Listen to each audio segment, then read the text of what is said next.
Hello, hello, hello.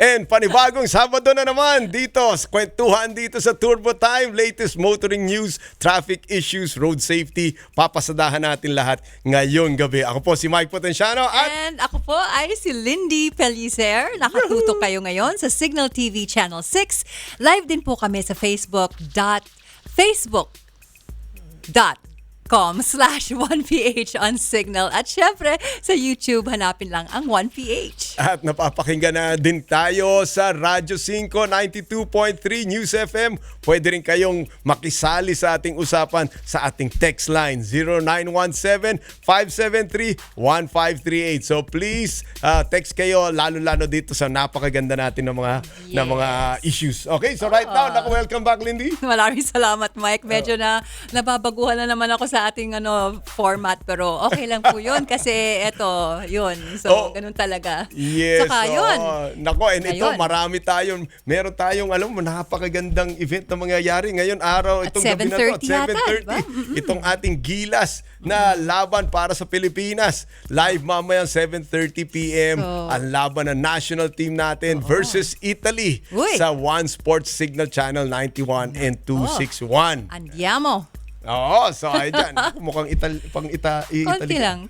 Alam ko konting Italiano. So, andiamo. Pero of course, we're for Philippines. So, yes. syempre. Okay, so ngayon, tayo naman ay mag-recap ng ating pinakamalaking motoring news na nagdaan nitong linggo. Pinag-aaralan ng Department of Transportation ang posibleng pag-require ng child safety seats sa public utility vehicles tulad ng bus, jeep, TNVS at school service.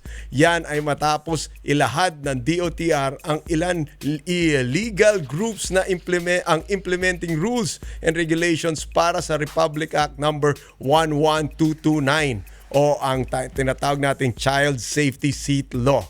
So malaking tulong daw ang batas sa pagpoprotekta ng ating mga kabataan, lalo na yung mga batang-bata laban sa road accidents. So ayon kasi sa World Health Organization, maaring bumaba sa 54% ang risk sa pagkamatay ng mga bata sa aksidente kung gagamitin lang ang tama ang ating child safety seats. No? Yes. Ito, Lindy, talagang napaka-importante. Importante, and I think medyo kailangan dapat noon pa to ginawa. Yes, so alam mo, matagal na sa ibang countries na meron to. Ngayon tayo nag-ahabol and finally, we have this and talagang makakatulong to mag-reduce ng mga fatal accidents. I'm for especially that. Extreme, ganyan ang inilarawan ng MMDA ng panibagong proposal ng maibsan ang matinding traffic sa EDSA. Car brand coding kasi ang naisip na solusyon ni Ariston Gorospe na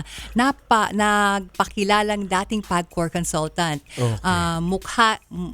Mungkahin niya 7 araw pinatupad ang coding bagamat exempted ang mga ambulansya, fire trucks at iba pa. Okay, so binase raw ni Gorospe ang proposed scheme sa listahan ng mga nabentang sasakyan noong 2018 na inirelease ng Land Transportation Office. Nako, so ito talaga ang brand coding naman ang ating pinopropose. Ang pinopropose naman ni Mr. Gorospe, and balita ko ito'y papakinggan pa ng ating MMDA. So, I don't think that this will really be a good solution dahil alam nga natin na iba-ibang brands, iba-iba ang nabebenta nila, and alam natin ang pinakamalaking brands out there, almost 30% ang market share. So, pagka hindi mo pinayagan yun, naku, 30% ng vehicles. Magsisikipan na naman. Tapos habang yung mga ibang brands na konti lang kasi medyo mahal, masigip pa rin. Makakarera na sila din sa EDSA. Or magiging masigip pa rin kasi nga kakaunti lang naman ang tumatakbo.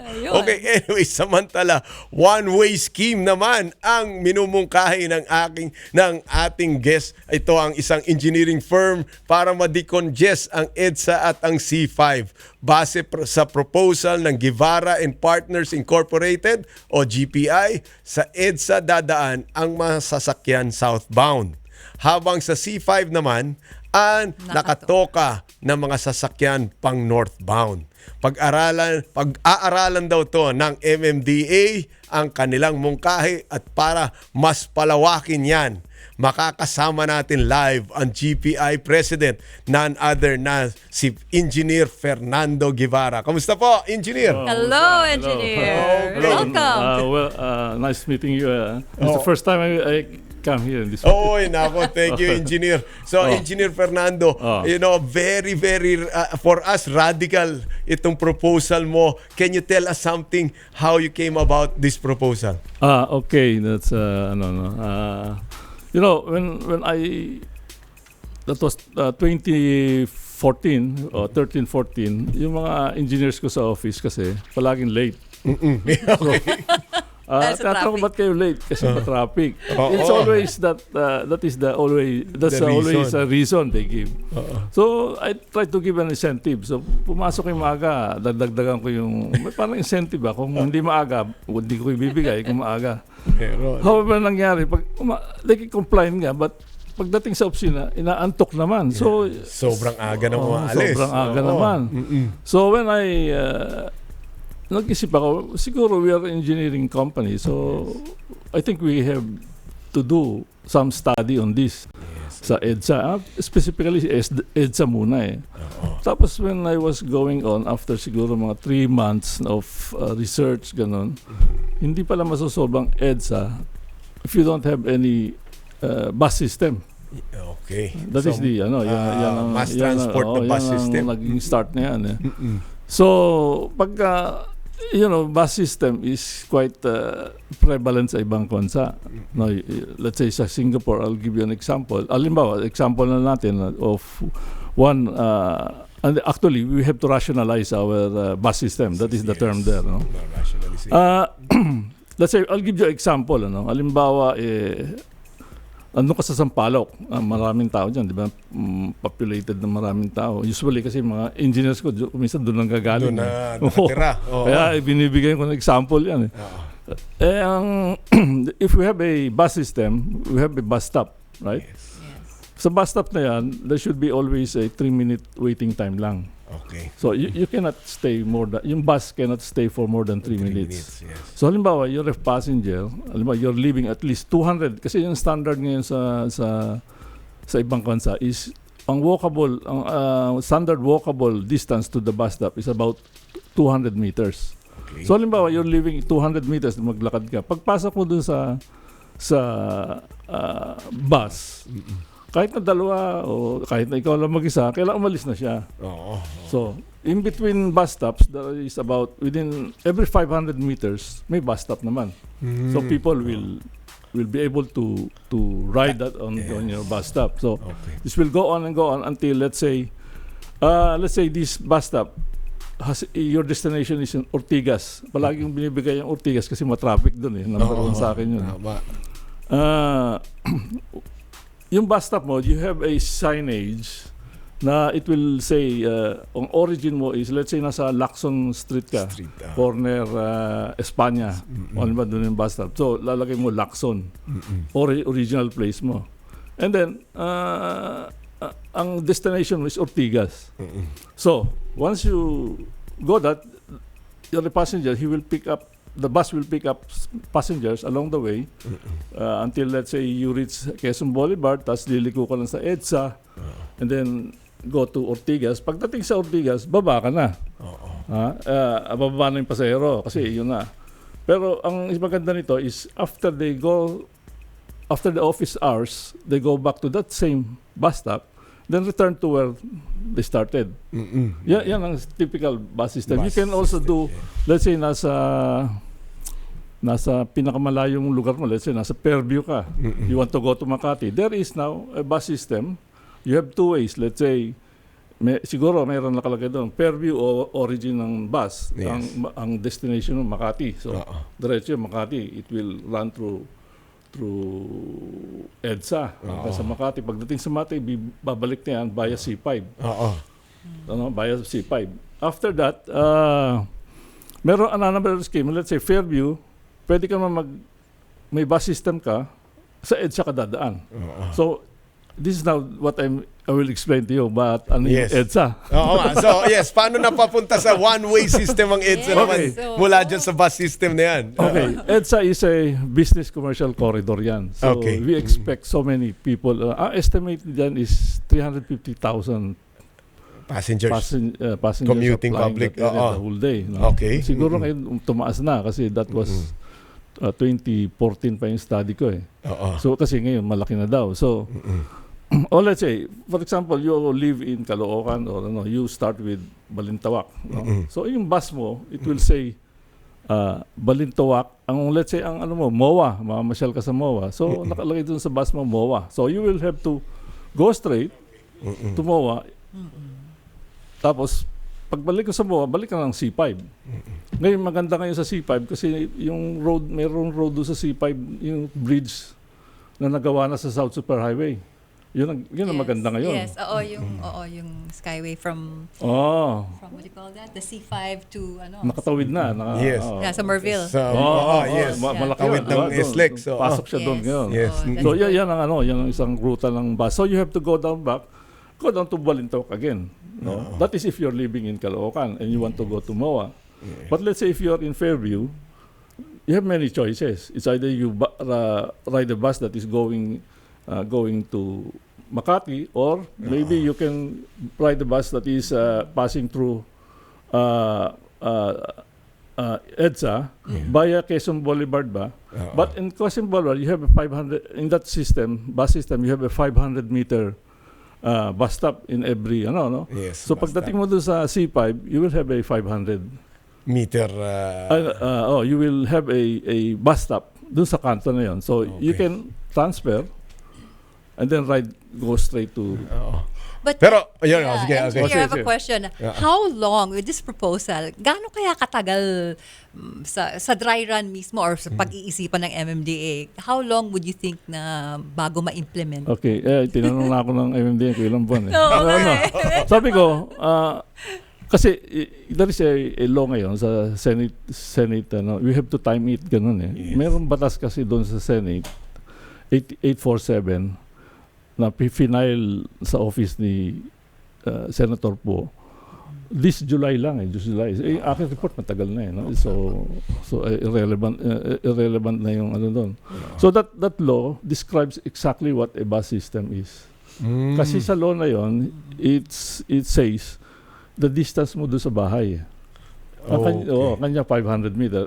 Tinidiscuss din doon yung waiting time. Yung sinasabi ko 3 minutes. Sa kanila 10 minutes. So matagal yun. Yes. Yung ganun ba? So it jives with my study that was done 2014 pa. 2015. Medyo 5 years na rin yun. Siguro it took a long time. But that law, pag pinasayan, it will be a bus system. That is magiging mandatory na. Halimbawa, kailan meron ka, pag naging batas, halimbawa, may bus stop ka na, 200 meters from your residence. Kailangan meron ka na noon, di ba? Okay. Pagbatas na eh. So you will have to time yung schedule niyan is because tinanong niya yung how long will it take. No? Yes.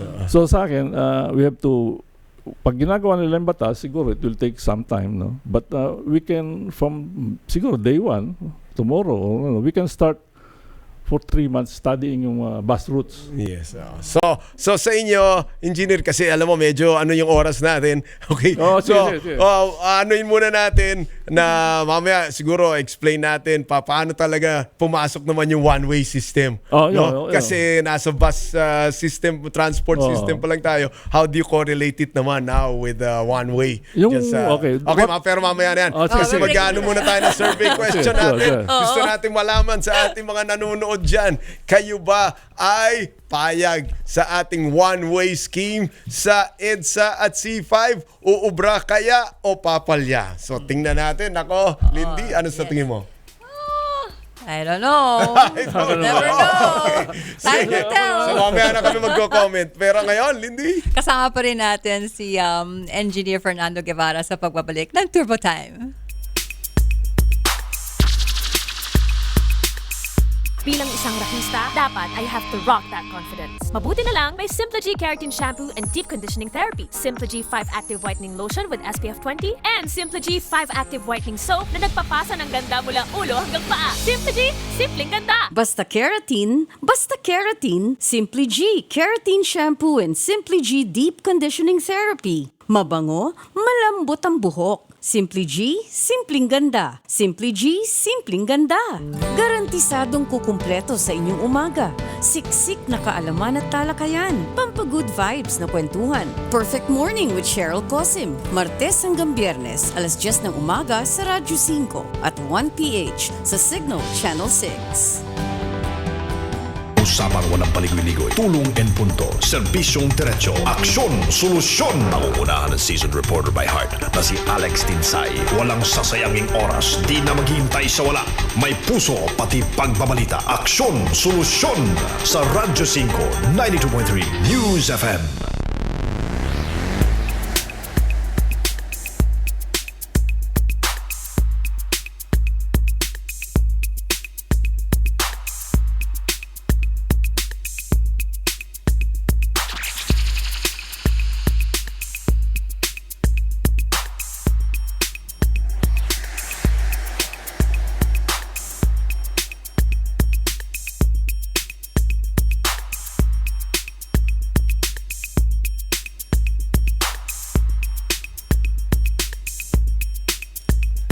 Okay, nagbabalik na naman po ang ating Turbo Time at nakatutok kayo ngayon sa Cignal TV Channel 6. Live din po kami sa facebook.com/1ph on Cignal. At syempre sa YouTube, hanapin lang ang 1ph. Yes, mapapakinggan po kami sa Radyo 5 92.3 News FM para sa mga tanong or suggestions. Pwede nyo rin kaming i-text o tawagan sa 0917-573-1538. Okay, so first, Lindy, naku, marami na tayong mga engineer, Fernando. Hintay muna, ang dami na mga nagko-comment dyan. So babasahin lang ni Lindy muna yung iba. Ito, galing kay Ray Reyes, the entire Makati Central Business District used to be two-way. Then they implemented one-way streets in most places. Most people objected. They got confused, but eventually it solved the traffic problem. Way back then, EDSA and C5 are main arteries, and block ends and corners and side streets are far away and in between. Would really be a sacrifice for most. It may sound funny, but who knows, it might just work daw. Galing naman kay Chuck Cuenca, baka pwede din one-way ang ibang major eastbound and westbound roads para may constant flow. Okay. Big yes! Finally, dapat 5 years ago pa, sabi ni Bernard Liberia. And then sabi ni Yang Mi, why not? Who knows kung pwede o hindi. Subukan din. Kung hindi, Uubra, wag na lang ituloy. Ang dami ng scheme na sinubukan dati. But ito, hindi i-try. Southbound ang EDSA. Northbound ang C5. Okay. Marami lang talagang sakripisyo ang kasama nito. Imagine kung taga Guadalupe EDSA at sa Bikutan ka nagwo-work, ang layo ng ikot ng ride mo. Mukhang, oo nga. Pero alam mo, nag-agree din. Ito nga, maraming mga yayari kasi pag-aaralan nga maigi ni engineer. Engineer pa naman si Engineer Fernando. Yes. Hindi naman basta ilalagay na lang dyan tapos walang pag-aaral. Dapat well thought of. And sabi nyo nga, engineer mo, maraming na sang-ayon na pagbigyan ang inyong, ang inyong scheme. And tingnan nga natin. Pero again, paano nyo marirelate ang one-way sa bus transport system? Yung what I'm saying is one way from north to south. Yes. Pagdating sa may MOA, you go to C5 and then south to north. Okay. So that is what I'm saying, one way. Ngayon, yung one way, we will have two bus lane. Two bus lanes. Bus lanes. One on the if you're facing south, one on the left side and one on the right side. Right. So right now there are five lanes in each, no? So ngayon, what they did is may yellow lane tayo. So what yellow lane is occupying at least 1.5 ng 1.5 of the 5 lanes dun sa kabila. So the remaining magiging 3.5. Okay. Pero gawin na lang natin 3. Oo. So 3. Doon sa kabila, ganun din, magiging 3 yun. Yes. So it's a one way. So you have 3 lanes that is being used, 6 lanes being used by private vehicles.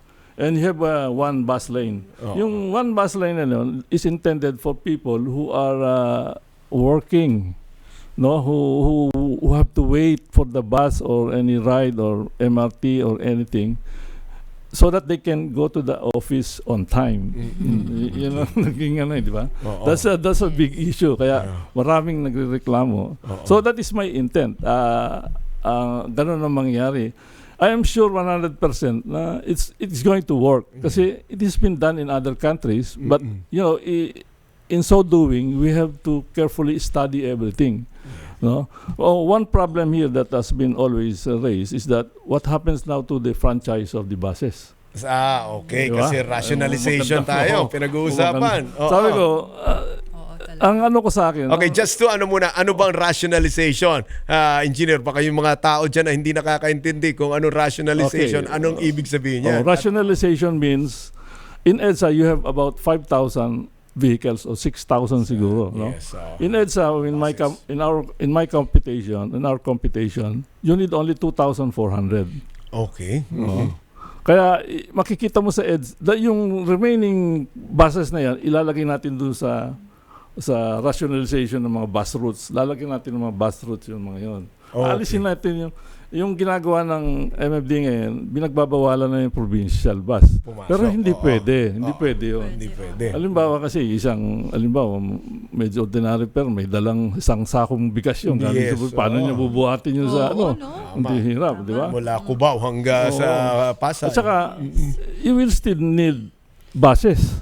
Doon, yung 1,000 passengers nandun, you need buses to bring that 1,000 to EDSA. So, yung bus lang, parang pinark mo lang doon, pero meron pa rin alam mo, 3 o 5 bus ang napigilan mo doon. 5 bus din ang kailangan mo rito ngayon. Di ba? So, unless there is a more efficient system, like trains, for example, or even water ferries. Ganun nga. At saka maraming scheme. So, hindi pwedeng pigilan yung provincial bus sa tingin ko. No, we have to let them ride on dun sa bus system. Yes. Ngayon, kung halimbawa, declared siya na bus, he can go straight. I-bypass niya yung, wag siya magbababa dun sa EDSA. Go straight siya dun sa terminal niya. So, parang, ang pag-aaral ko, karamihan naman terminal, dito sa bandang Cubao area.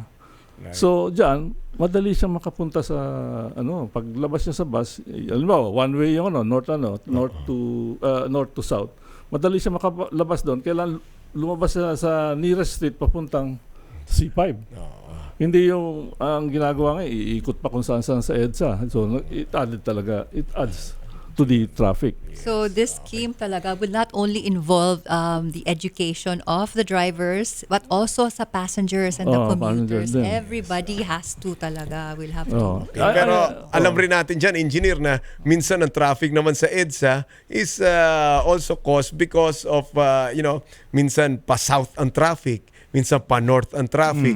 Diba? Yan ba ay parang magiging time-based rin yung inyong proposal o hindi talagang permanent one-way north? Okay, tinanong na sa akin ni isang anchor. There is a chance na maibalik natin. Kasi ang mangyari, we will remove about 3,000 buses We will create new routes para sa kanila. Diba? Yun na hindi sila nandun sa EDSA. Ang yung issue nga lang yun ang system natin doon Now maraming nagtatanong paano kung magko-cross papuntang C5 halimbawa empleyado ako paano halimbawa let's take Ortigas. Kailangan may bus system din yan, may 500 bus stops din yan, 500 meter distance bus stops para mag-feed siya. Tapos pagdating sa kanto naman, pagdating sa C5, meron naman babalik sasalo. It is just saying na kung 3 minutes ka lang doon, sa EDSA sa C5, maabot ka na ng siguro mga 10 minutes lang, nandun ka na, di ba? So ayan, anyway, so talagang napaka but alam mo marami pa akong nakikitang improvement on the present system. Actually, unang-una MRT natin, engineer. Ilan na lang ba mga trains na tumatakbo? I think the last time we heard was mga 16 below, and that is actually made for to operate more than 20. And so if we can add more working trains, ang laki ng tulong nito. Ang Armageddon dyan is papalitan nila daw ng yung release ng yung train. Ng bago. So what do you expect? Another major work. Major repair. There will be a time na ihinto mo na talaga yung buong. So what will happen now to the EDSA? Commuting public. Because all the major repairs and improvements will be done there. Yan nga kasi probably you will, karami tinatanong sa akin to, and I will just have to advance it to you. Sa tanong ko si Cormina, nung 2016 pa, kanino mo binigay yung study ko? Sabi ko, binigay ko kay Presidente. Of course, nag-feedback sa akin si Presidente na sa office niya, hindi naman si Presidente. Presidente Duterte. Kaupo lang So, sabi niya, binigay daw sa DOTR. Ang DOTR sumulat sa akin na meron daw siyang solusyon doon na we will put the skyways, train systems, mga ganun. Alam mo yung mga ganun? Yung mga build. Mga build. Sabi ko naman, I didn't reply anymore kasi in my own opinion, if you put skyways and subways, but you did not solve yung existing metropolitan traffic, traffic pa rin, di ba? Dadagdagan mo pa dahil magko-construct. Kung ako, umuwi ako ng south. Ngayon, papunta ko rito, traffic yung skyway ng Pareho tayo. South din kayo. So, how will you solve na ngayon yun? Yes. May skyway ka, kung magta-traffic din lang, hindi, ang mangyayari dan, it will bibili yung mga tao ng kotse para makapag-travel. Yes. So, yan lang. At saka, there was a study already in London, in Singapore, in UK. You cannot solve a traffic congestion by putting up roads. Okay. You cannot. Sabi niya, ang maganda dyan is to remove the vehicles from the road. Yes. So, And the only way... transport system. Somewhere else. Ang first step dyan is to remove yung buses sa EDSA. If you can, kaya nga, when you ask me kung baka bumalik, pwede, posible. Kung maalis natin yung mga sasakyan doon sa EDSA, yung bus sa EDSA, it's quite possible na ibalik. Okay. So, so ito, dadagdagan ko lang rin kasi ang aking pagkaintindi ng rationalization, engineer, is basically nalalagay under one operator. Di ba? Ang bus transport system. Yan ba yung rationalization nyo o hindi? Parang hindi yata Parang pwede Singapore, yan. bus service, under one lang sila. As I've said earlier, maraming prangkisa in-issue dyan. Yes. I have a list ng Bus franchises. May listahan. Bus That's about companies. more than 5,000. That was 2014 pa. So, ayaw ako kung ilan na ngayon. Meron pa tayong Grab ngayon. May ganun. Marami na tayong ganun. So, sa akin, the first step talaga is to give the President the power to cancel all these franchises and then reallocate it to rationalize it. Into a better system. Yes. Para mabawasan natin yung buses sa EDSA. Nako, grabe political will yan. Yeah. Diyan talaga magkakaintindihan. Before we wrap up, guys, I think... Actually, sa report ko, kasama yun. Yes. Kasama yun. So that is really a rationalization. Meron pa that's isang the one. issue rito na mabigat.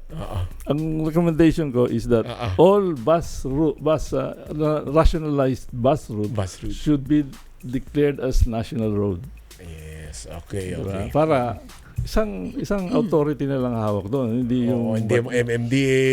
Hindi yung mga local mayor, governments. Yes.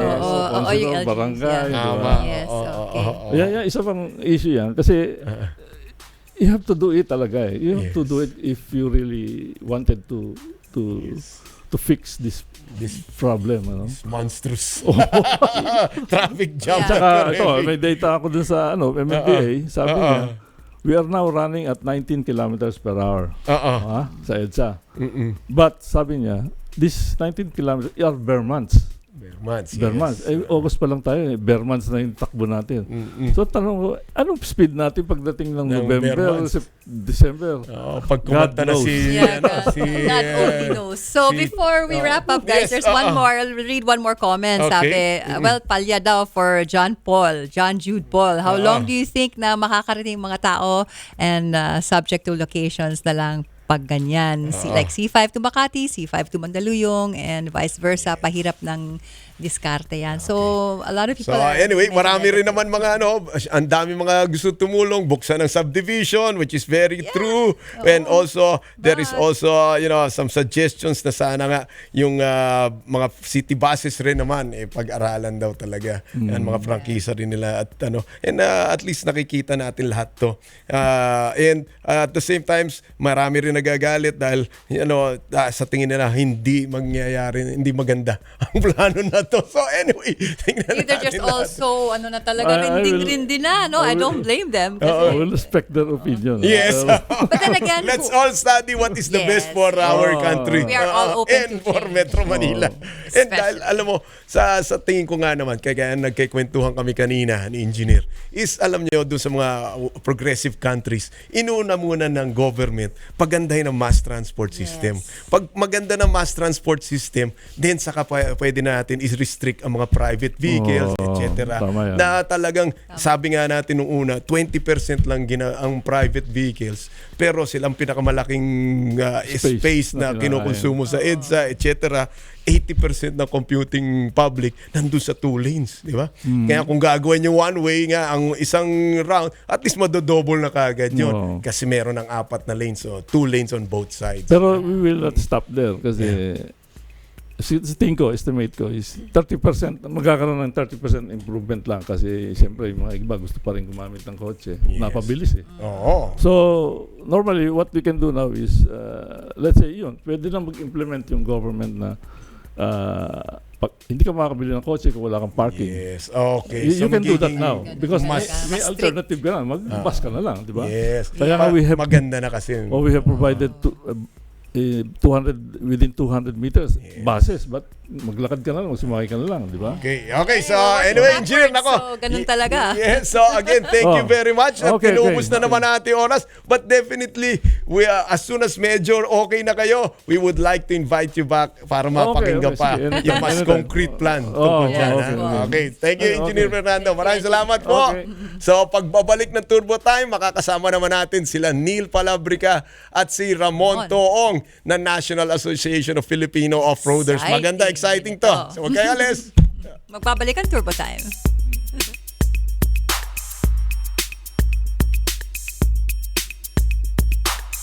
Bilang isang rakista, dapat I have to rock that confidence. Mabuti na lang, may Simply G Keratin Shampoo and Deep Conditioning Therapy, Simply G 5 Active Whitening Lotion with SPF 20, and Simply G 5 Active Whitening Soap na nagpapasa ng ganda mula ulo hanggang paa. Simply G, simpleng ganda! Basta keratin, Simply G Keratin Shampoo and Simply G Deep Conditioning Therapy. Mabango, malambot ang buhok. Simply G, simpleng ganda. Simply G, simpleng ganda.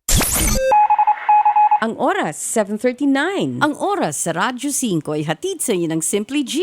Basta keratin, Simply G Keratin Shampoo and Simply G Deep Conditioning Therapy. Mabango, malambot ang buhok. Simply G, simpleng ganda. Simply G, simpleng ganda. Anumang ikot ng bola, anumang hampas ng raketa, anuman dapat pag-usapan ukol sa mga pinaka-pinag-uusapang atleta. Lahat ng matitinding detalye, anggulo, drama sa loob at labas ng laro. Ihahatid na ng matikang sportscaster Ron De Los Reyes. Aksyon Sports. Tuwing linggo, alas 12 hanggang alas 2 ng hapon. Hanep, angas, tikas. Aksyon Sports. Sa Radyo 5, 92.3 News FM.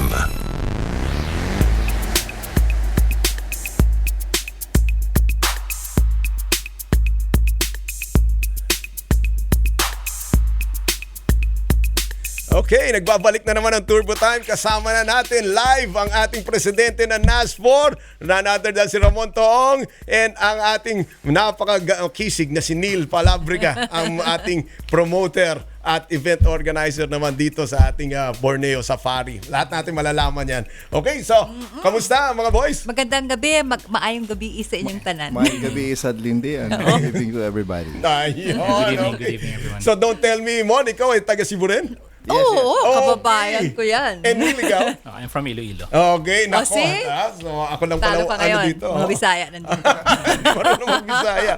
Anyway, kailan matuto. So, first of all, maraming mga tao dyan, pag sinabing off-roading, 4x4, they have this grand view na yung lumang jeep pa rin ang ginagamit. Ano ba, Mon, baka you can, brief ang ating mga viewers dyan. Ano na ba nga ngayon ang 4x4? Well, I'm happy to say, Mike, that lately kasi there's an explosion of 4x4. Grabe. Commercial vehicles. Oh, ang dami. Alang mga tao is into it na lately. But historically kasi, to my mind, it all started sometime in 1995 pa eh. Yes. When there were only a few of us enjoying our vehicle, setting it up. Yung mga luma Land Cruiser pa ang Yes, set up. Oo, yes. Honestly, never knew na ganito talaga putok yung off-roading Yes. Na ngayon ay, di ba, dito makikita mo yung Philippine Ingenuity, gumagawa na sariling chassis. Di ba? Yes, And talagang binubo na kahit anong terrain, anong obstacle, talagang pwedeng gawin. No? Yes, I'm proud to say that the Filipino builder, hindi naman magkalayo din sa those galing sa labas. We have the knowledge, the skills to do it. No? Yes. That's why racing plays an important role in all of this because that's where we can test yung designs The natin, race. yung mga equipment natin. Kaya in any motorsport, racing is the core. Yes. Core Yan ang ating test ground. Yes, Yan ang talagang dyan makikita. Tama buti we share the same passion ni Mon.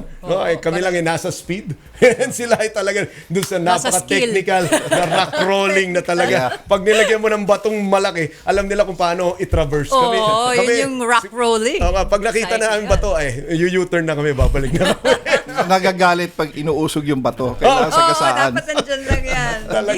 Hindi hadlang ang bato sa Yes, off-road hindi lang racing. bato, pati yung mud. Nako, yung mga river crossing, yung mga Nakaka-nervous yun. lampas tao, kaya pa rin nila. Yeah. Okay. Oo, at saka I'm amazed na pati nasa ilalim na ng tubig, gumagana pa rin. Okay. Hindi namamatay yung engine. Paano nangyayari yun? Well, it takes a lot of preparation lang, Lindy. And then knowing your equipment, knowing what you'll be facing. Yung aside kagandahan ng racing, people try to, really build the rigs to be that tough. Mahal ba? And Mahal? alam natin, obviously si Ramon is just talking about it. He is also a builder. Yes, the Kaya 199 alam off-road niya. house. Yun. And they not only do yung magagandang, yung mga technologically advanced na mga 4x4, but car show winners pa. Car show, oo. Talagang Na ito'y alam ko. napakaganda. Yung mga monster trucks na nakikita mo, marami dyan galing kay Ramon. Okay. Yeah. So, anyway, Mon, punta na tayo dun sa napakagandang topic. And ito na yung racing side, di ba? Yes. So, Neil, can you tell us something naman? Ano naman tong Borneo Safari na meron tayo? Actually, Borneo Safari is the biggest and oldest 4x4 competition in the region. Okay. When I say in the region, I'm referring to the ASEAN region. It's been around for 30 years, almost 30 years. And for the first time, they've assigned a country to do an event outside of Okay. Borneo. And, we're lucky to have been chosen to host this event. So, Neil, there's something, na parang maraming tao, they're confused, no? Pag sinabi safari, for them, this is adventure, this is, speed. Sa amin, speed ang safari, safari rally. But anong pagkaiba naman ng Borneo Safari from all this? Actually, Borneo Safari kasi, it's an event that has two components. Meron siyang competition component at meron siyang expedition component. Okay. Yung competition component niya, hindi siya basta-basta karera lang, pabilisan. It's actually parang kailangan dito dapat magaling kang madiskarte ka. Okay. You'll be given a task for you to complete. I think normally between 10 to 15 minutes. Lang, Ganun lang siya kaiksi. The Kaiksi, task actually, pag tinignan mo, kala mo simple lang, but sobrang Technical, no? sobrang Oo, technical lalo na yun. yung winching part, ano? Yes. Oh, yeah. An example siguro Oo. of one special stage na ginagawa sa Borneo Safari. Halimbawa, ito yung starting box mo, simula ka doon, tapos you'll be required to go to winch your vehicle 90 Up, degrees. 90 degrees. And then you have Wow. to get something there and then go back to the starting box. Wow. So, ang alam ko sa off-road kasi, hindi lang yung driver ang dapat may skill doon. You have Your guys navigator, also. What do you call them? May pangalan. Co-driver. Actually, Yung sa Borneo co-driver. Safari, you have a driver and a co-driver. At saka yung mga tao helping you with the Actually, winching yan and all that. yung isang diba? klaseng karera. Ibang karera naman yan. Iba naman yan. Walang ganun sa Borneo Safari, hindi. You just have your co-driver assisting you. Okay. Okay, so Kahit, iba-iba pala yung ano. Yes, magkaiba. Actually, merong straight racing on a racetrack, and then sa Borneo Safari, you have to tackle special stages. Okay. Yun. So ngayon, balik na naman tayo dito sa ating 4x4 industry naman dito sa ating Yes, Pilipinas. yes. So kagaya kanina sinabi mo, Mon, na talagang mga Pilipino kaya nila na maggawa ng magagandang 4x4. No? Can you tell us ano ba mga innovations na ginagawa na natin ngayon dito sa ating mga 4x4? Well, ang basic talaga is the suspension. Because the engine naman talaga is already there. No? Already made. Oo. So we really have to strengthen the suspension to make it adaptable to the terrain na dadaanan ng sasakyan. Okay. And alam naman natin na yung mga suspension, pag stock component lang yan, hindi naman yan designed para doon sa usage ng mga rough roads talaga na todo. That's where the ingenuity comes in na. Yeah. Kasi of course, people are working on a budget. Yes. So merong high-end dyan na components na pwede mo na lang bilhin off the shelf and slap it on your vehicle. But there are those na kailangan mong gawin or tweak. Oo. So yun ang kagandahan. That's the beauty there. And then when you do that, you test it on the racetrack. Yan, oo. And alam naman natin, syempre, di meron ka ng tinatawag natin ng mga suspension pieces, but still, you need that frame, di ba? Na to make sure na yung mga long travel suspension mo, pwede nang i-adapt dun sa mga existing units, di ba? Kasi alam natin na hindi lahat ng units, pwede malagyan mo lang ng malalaking suspension. Correct, Mike. When we first started kasi, inuna lang namin yung mga lip spring. Oo. Then, we evolved into trimming the fenders para maganda yung flex. Oo. Eventually, tinanggal na yung parts ng body na tinatamaan. And then slap, long travel, coils, coilovers. Yeah. To a point na pati yung chassis, binibend mo na para ma-accommodate mo yung articulation. So that's how the graduation came about. And, So ngayon talagang chassis na, hand-built chassis na ang ginagawa nila. Oo nga. So, again, Lindy, alam naman natin na ito medyo high-end na, pero dito tayo sabihin mo na sa local industry, sa yung ating masa ng mga gustong mag 4x4, di ba? Yan bang mga anong pinaka-basic na pwede nating i-advise sa kanila on how to do proper off-roading kung gusto nila matuto? Well, as far as equipment is concerned, basic lift lang 2-inch.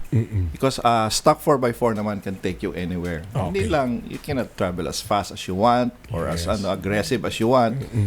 But a basic lift will do, no? So first is you would say lift muna. Lift, Ang una. so you And how can- do you achieve yung lift naman yan? It's either you buy a lift kit or Okay. you make your own, no? Meron namang pwedeng i-fabricate mo lang. Okay, so would you say na even yung wheels and tires would also give you yung lift na yan? Because the lift will not really raise your vehicle unless you slap on a bigger tire. Yes. Kaya the lift will allow you to slap on those tires para kuha mo na yung clearance doon sa obstacles. Okay. So from a basic car or yung commercial vehicle na sabihin natin pick up, no?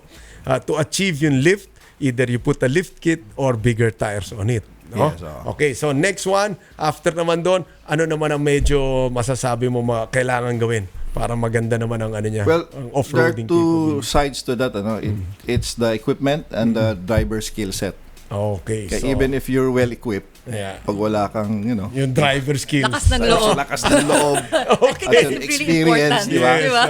Mahirap yun. Okay, so third will be ikaw naman, yung driver naman magpagaling muna. Yes, Okay. oo. So Minsan that kasi mahina yung sasakyan pero malakas yung loob ng driver. Driver. Talagang nalulusutan yung obstacle, di ba? Oo nga, kung magaling na driver, kaya niya. Oo. Okay, so ano pong talaga ang dami natin mga kailangan matutunan dito. So at definitely huwag kayong bibitiw. Marami pa tayong pag-uusapan sa pagbabalik ng Turbo Time. Okay, huwag kayo alis.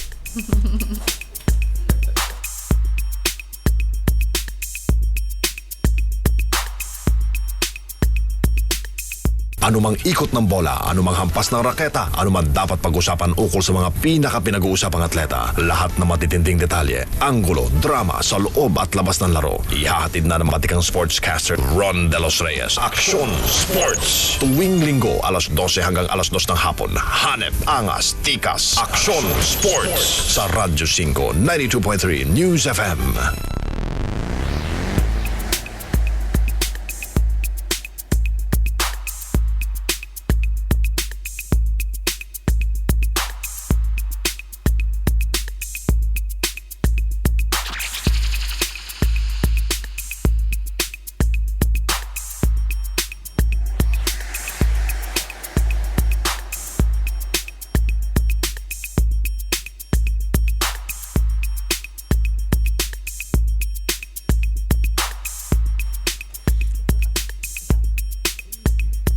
Okay, ito na naman ang ating Turbo Time. Kasama pa rin natin ang ating mga makikisig na mga off-roaders. At yan ay mga si Bisaya. Ramon Toong at saka si Neil Palabrica. Okay. So Lindy, ikaw ba nakasubo ka na ng 4x4?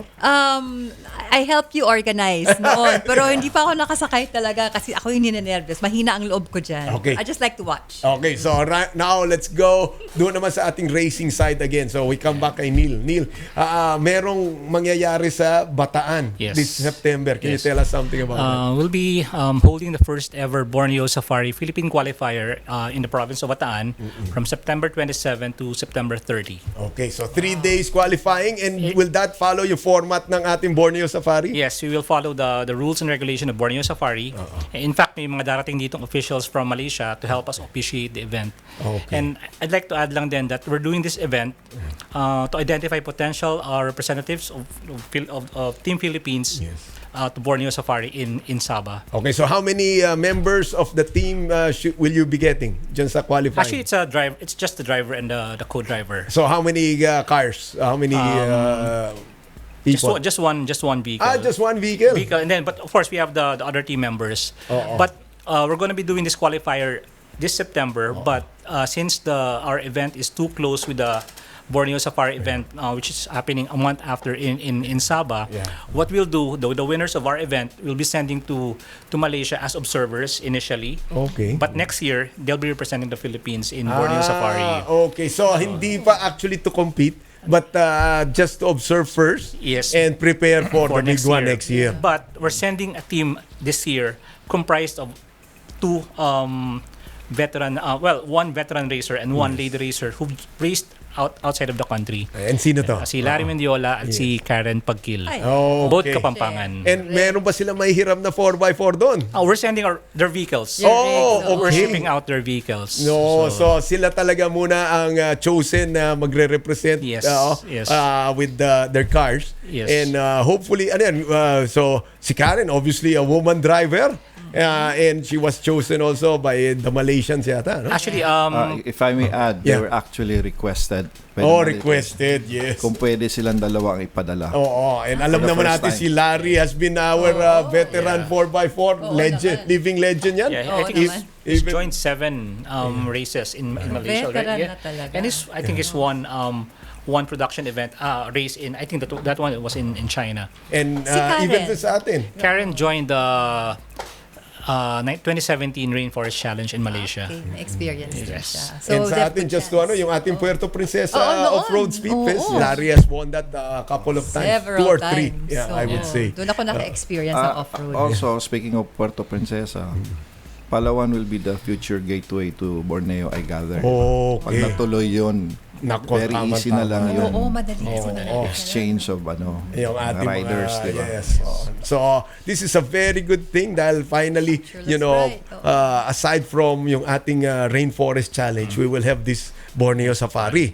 And we will now expose our 4x4 enthusiasts in international competitions, and at the same time be able to invite, di ba? Yes. Yung mga foreigners to come here also and race in our events. No? Yun naman talaga ang goal natin Yes. because obviously we have already sent some participants outside, no? Yes.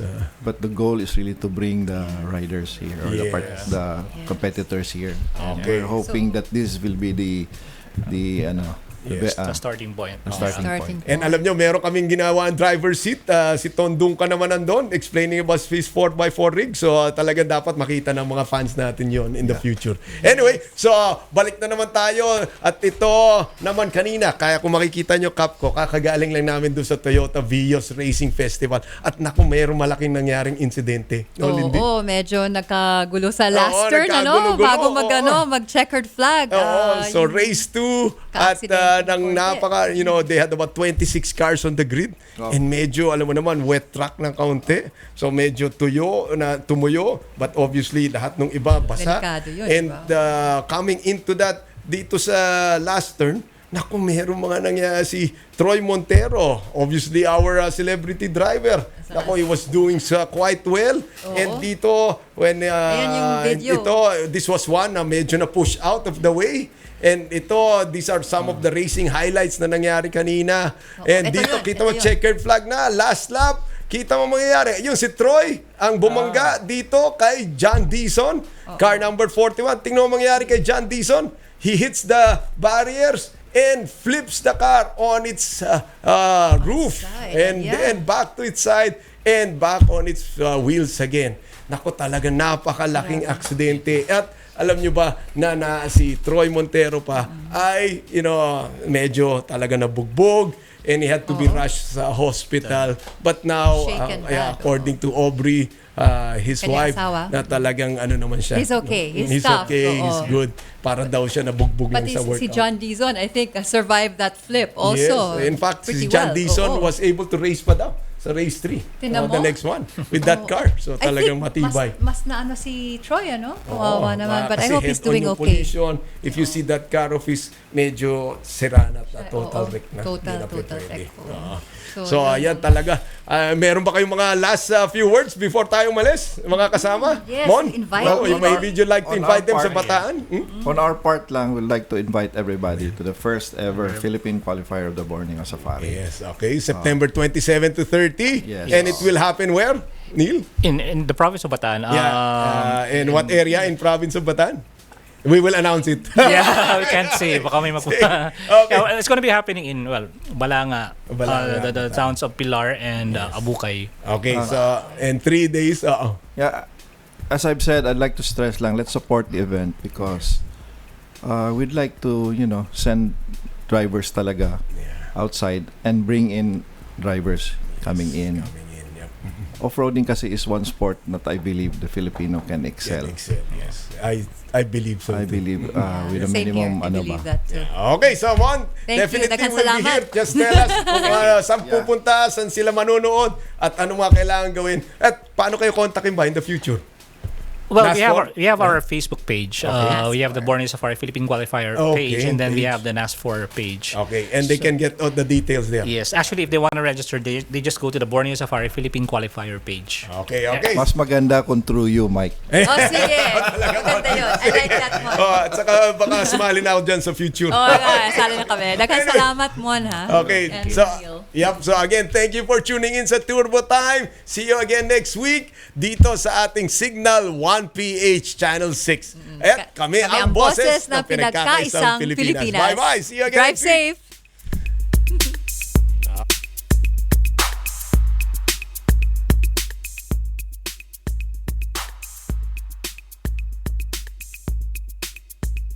Ang programang ito ay inihatid sa inyo ng Simply G. Basta Keratin, Simply G. Keratin Shampoo and Simply G Deep Conditioning Therapy.